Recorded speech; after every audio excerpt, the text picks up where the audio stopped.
Hi friends, आज हम पढ़ेंगे वर्बल रीजनिंग का एक टॉपिक। इसका नाम है पासा, अर्थात इसे हम इंग्लिश में डाइस कहते हैं।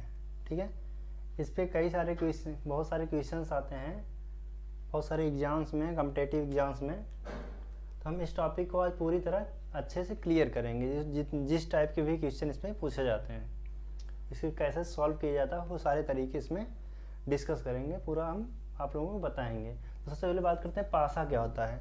पासा जो होता है वो क्यूब जानते हो, घन जिसे कहते हैं, उसी का एक रूप होता है। क्योंकि घन जो होता है उसकी जितनी भी साइड्स रहती हैं, टोटल सारी साइड्स जो हैं वो इक्वल होती हैं। बट ये ज़रूरी नहीं कि जो पासा है उसकी सारी साइड्स इक्वल हों। ठीक है, इसके जो पासा होता है इसके 6 फेसेस होते हैं, 6 सतह होते हैं, 6 फेस होते हैं, 12 एड्स होती हैं, 12 भुजा होती है और 8 कॉर्नर्स होते हैं। कॉर्नर्स मीन कोने, 8 कोने होते हैं इसमें। ठीक है, ये 2 तरीके का होता है।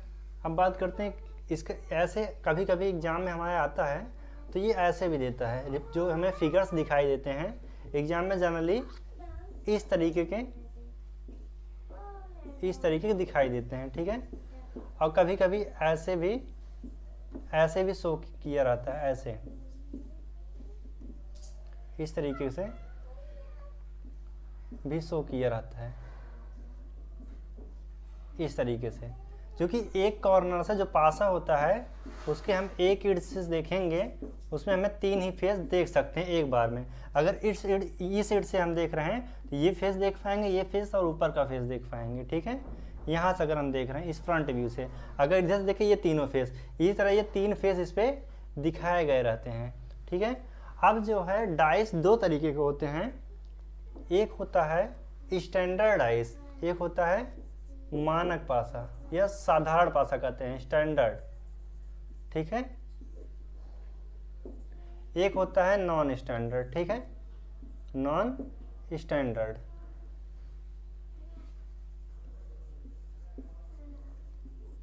स्टैंडर्ड जो होता है, इसके जो पासे होते हैं, जो फिगर चित्र आकृत जो भी दिया रहता है फेस पे, उन अपोजिट फेसेस का, अपोजिट फेस पे जो फिगर्स या चित्र या कोई भी नंबर दिया रहे, उनके सम हमेशा 7 के बराबर होंगे। ठीक है, अपोजिट फेस पे जो भी नंबर सिस्टम्स दिए रहेंगे, नंबर दिया रहे, कोई फिगर या आकृति, कोई बिंदु ही दिया हो, उन जो कितने होंगे, कितने टोटल नंबर होंगे, समेशन अपोजिट फेस का हमेशा समेशन कितना होगा, वो 7 के इक्वल होता है।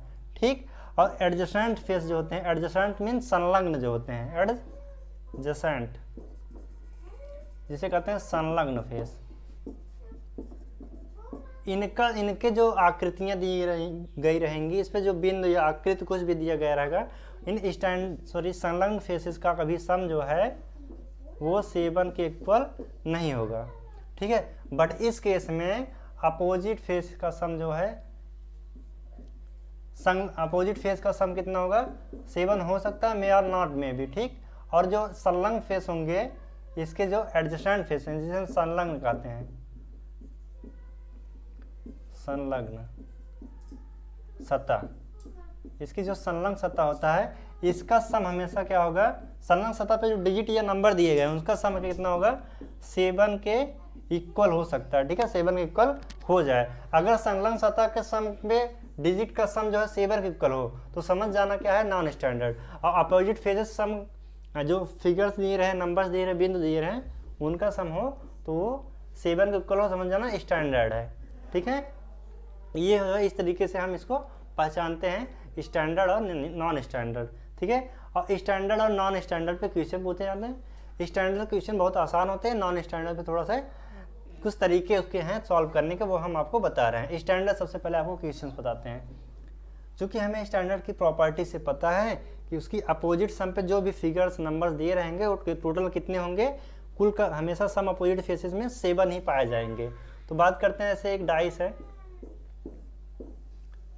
ये आपकी डाइस दी गई है। ठीक है, इस पे यहाँ पे 1 लिखा, एक डॉट है, यहाँ पे 3 डॉट्स हैं, और यहाँ पे 4 डॉट्स दिए गए हैं। ठीक है, तो अगर यहाँ पे अगर और बात क्या बताया गया है, ये बताया गया है कि सॉरी यहाँ पे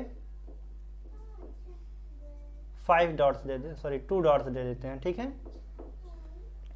अब देखिए इस अब चेक करेंगे स्टैंडर्ड है कि नॉन स्टैंडर्ड है, जो कि देख रहे हैं आप एडजेसेंट फेसेस का सम कितना है, 7 नहीं है, ठीक।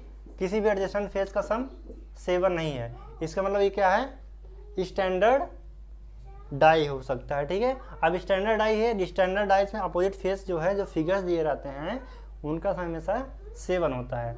तो अभी देखते हैं 1 का अपोजिट फेस क्या होगा, क्योंकि 1 डॉट है तो इसका अपोजिट फेस वही होगा जो टोटल सम 7 लाए। टोटल सम 7 1 + 6 होता है, इसीलिए जो अपोजिट फेस होगा उसके उस पर 6 डॉट होंगे। कितने डॉट होंगे, 6 डॉट, तभी तो दोनों अपोजिट का सम 7 होगा, डॉट का सम।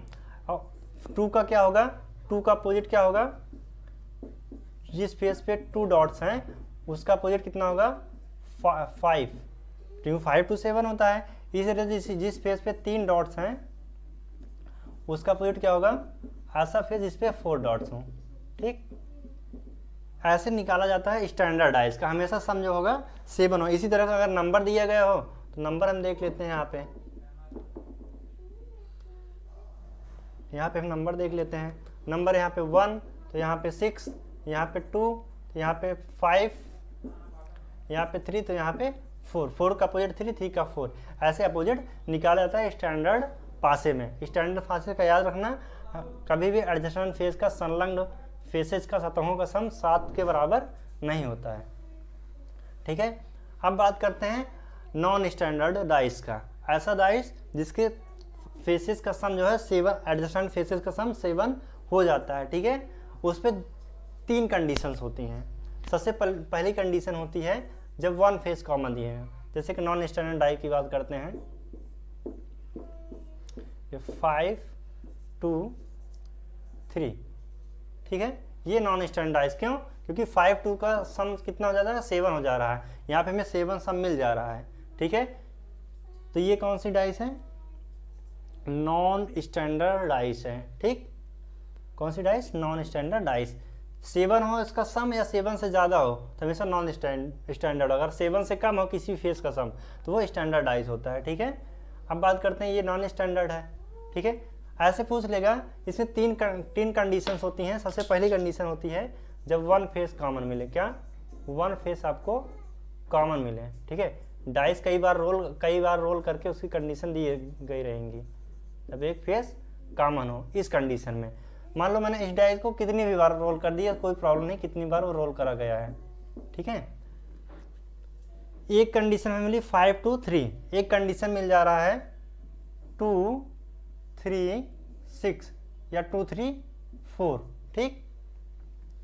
ये दूसरी कंडीशन, पहली बार रोल करें तो ये मिला हमें, सेकेंड बार रोल करें तो ये मिला।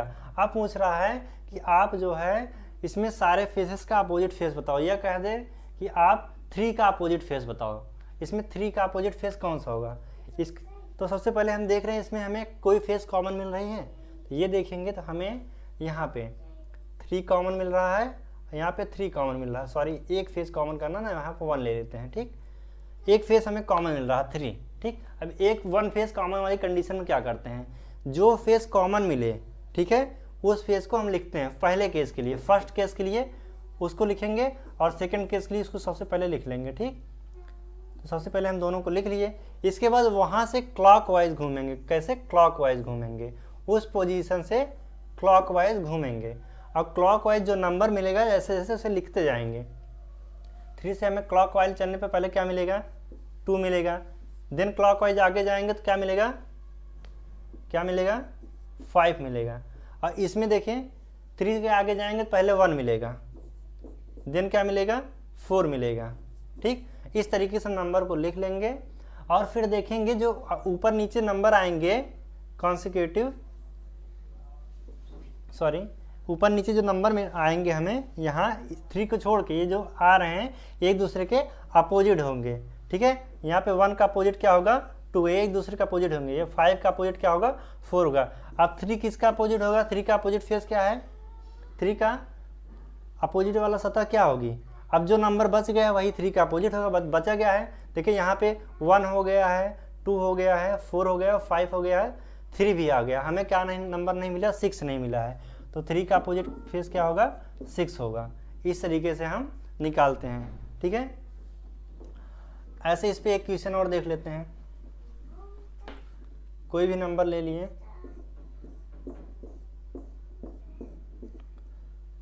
4 3 2। नेक्स्ट ले लिए, नेक्स्ट नंबर हम लेते हैं 3 2 5, ठीक है, या 3 2 6 ले लेते हैं, ठीक है। इस केस में हम देखते हैं एडजस्टेंट फेज का समय हमेशा 7 है या 7 से ज़्यादा, इसलिए नॉन स्टैंडर्ड है। 2 कंडीशन दी गई, एक बार रोल करा गया था ये मिला, दूसरी बार रोल करा गया था ये मिला था। अब बात करता है इसमें, जैसे पूछ लिया आप 2 का अपोजिट फेज बताओ, सॉरी यहाँ पे सेम नंबर्स कर दिए हैं, ठीक है। बोल दिया 5 ले लेते हैं, बोला कि आप 3 का अपोजिट फेज बताओ या 2 का अपोजिट फेज, किसी भी नंबर का अपोजिट फेज बोलने को बोल दिया। तो क्या करेंगे, जो common side 1 phase common condition देखेंगे कौन सा कॉमन मिल रहा है।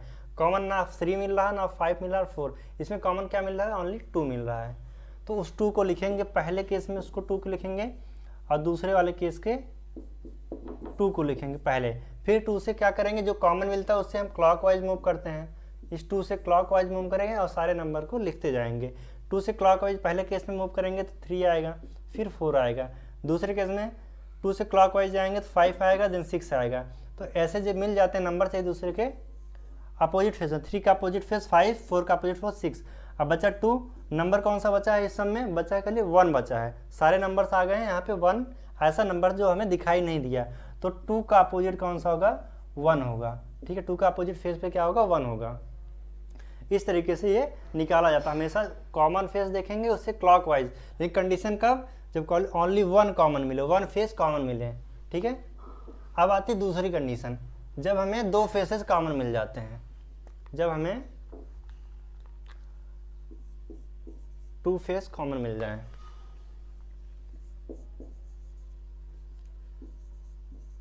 टू फेसेस कॉमन, दूसरी कंडीशन में देखते हैं जब 2 फेसेस कॉमन होती हैं, इसमें हम क्या करते हैं, जो 2 फेसेस आपको कॉमन, जैसे हम क्वेश्चन देख रहे हैं, क्वेश्चन इस तरीके से ले लिए 2 3 5, नेक्स्ट ओरिएंटेशन इसका है 2 3 6, ठीक है। इसमें कितने फेसेस कॉमन मिल जा रहे हैं, 2 फेसेस, एक तो मिल रहा है 2 और एक मिल रहा है 3। जब हमें 2 फेसेस 2 ओरिएंटेशन में, फर्स्ट ओरिएंटेशन सेकंड, 2 बार डाइस को रोल करा गया, 2 कंडीशन है, 2 बार रोल करने में ये मिला, दूसरी बार ये मिला था। अब देख रहे दोनों कंडीशन में 3 और 2 कॉमन मिल रहा है। ऐसी कंडीशन अपोजिट बताने के लिए जो कॉमन मिल रहा है उसको छोड़ के जो बचा है वो एक दूसरे का अपोजिट फेस होता है। तो 2 और 3 कॉमन मिल रहे हैं, तो 2 कॉमन मिल रहा है और 3 कॉमन मिल रहा है, दैट इज जो बचा क्या है 5 और 6। तो जो बचे रहते हैं वो एक दूसरे के अपोजिट फेस होते हैं, ठीक है। जो हमारे पास नंबर बचे रहते हैं वो एक दूसरे के हमेशा अपोजिट फेस होते हैं, ठीक है। अब इस नंबर में अब 5 और 6 को छोड़ के कितने नंबर बचे हैं, क्योंकि 3 और 2 का भी अपोजिट फेस बताना पड़ेगा। तो हमें 2 और 3 का बताना है, 5 6 का अपने आप ही पता चल गया, क्योंकि ये दोनों कॉमन है, तो बचा ये, जो बचा रहा था वो उसका अपोजिट फेस होता है। अब 2 और 3 है, 2 और 3 में हम देखेंगे हमारे पास अब नंबर कौन से बचे हैं, 5 6 होगा, बचा 1 4, 1 4 बचा है नंबर ना। तो 1 2 का अपोजिट क्या हो सकता है, 1 हो सकता है, 4 हो सकता है। 3 का अपोजिट 1 हो सकता है, 4 हो सकता है। 2 कंडीशन इसमें आ जाएंगी। अब ऑप्शन में जो मिल जाएगा वही हम लगा देंगे। इनके पास 2 अपोजिट फेस की कंडीशन हो सकती हैं। ये कंडीशन है जब 2 फेस हमें कॉमन मिले, ठीक है। अब होती है एक कंडीशन जिसमें हमें एक भी फेस कॉमन ना मिले, जब हमें एक भी फेस कॉमन ना मिले, when no face is common, जब कोई फेस कॉमन ना मिले, when no faces are common, जब हमें कोई भी फेस कॉमन ना मिले। इस कंडीशन में हम क्या करेंगे, ऐसे एक बात करते हैं 1 6 5। नेक्स्ट ओरिएंटेशन ये है इसका 3 4 2। अब दोनों अलग अलग हैं और ये नॉन स्टैंडर्डाइज हैं, कोई भी कॉमन नहीं मिल रहा है। इस केस में हम क्या करेंगे, जो अपर फेस होता है अपर फेस का कॉमन हो, अपोजिट साइज होता है।